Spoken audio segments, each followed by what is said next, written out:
இப்போ வந்து 100 பாயிண்ட் படிக்கிறத விட 100 பாயிண்ட் படிச்சுட்டு எக்ஸாமில் போயிட்டு நீ 9 பாயிண்ட் கரெக்டாக அடிக்கிறதுக்கு நம்ம 10 பாயிண்ட் படிக்கணும்னு வச்சுக்கோங்க. 10 பாயிண்ட் 10க்கு 10 கரெக்டாக அடிக்கணும்னு தான் நினைப்பேன். ஸோ நான் என்ன தான் கம்மியாக படித்தாலும் அது தெளிவாக படிச்சிடுவேன்.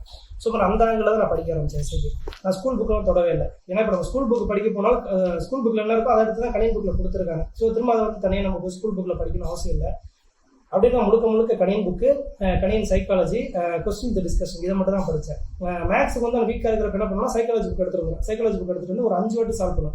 ஃபர்ஸ்ட் வந்து சைக்காலஜி புக் எடுத்து ஃபர்ஸ்ட்லேருந்து கடைசி சம் வரை சால்வ் பண்ணுவேன். திரும்ப நோரடி சால்வ் பண்ணுவேன். திரும்ப நோரடி சால்வ் பண்ணுவேன். இதே மாதிரி அந்த புக்கை நான் ஒரு 5 வாட்டி சால்வ் பண்ணுவேன். ஸோ இதே நல்லா பண்ணுவேன். அடுத்து வந்து ஃபுல் டெஸ்ட் மட்டும் எங்கள் அகாடமி ஒரு 50 ஃபுல் டெஸ்ட் வச்சிருக்காரு. அண்ணன் வந்து ஒரு 50 ஃபுல் டெஸ்ட், 50 ஃபுல் டெஸ்ட்டுமே எழுதுவேன். அந்த டைமிங் மேனேஜ்மெண்ட் ரொம்ப முக்கியம். இப்போ எங்கள் 21 பேட்சுக்கு வந்து அந்த கொஸ்டின்ஸ்லாம் பார்த்தீங்கன்னா சைக்காலஜி கொஞ்சம் ஈஸியாக தான் இருக்கும். ஆனால் பார்க்குறது டஃப்ங்கிற மாதிரி தான் இருந்தது பார்க்குறதுக்கு. ஆனால் ரொம்ப ஈஸியான சம்பளம்.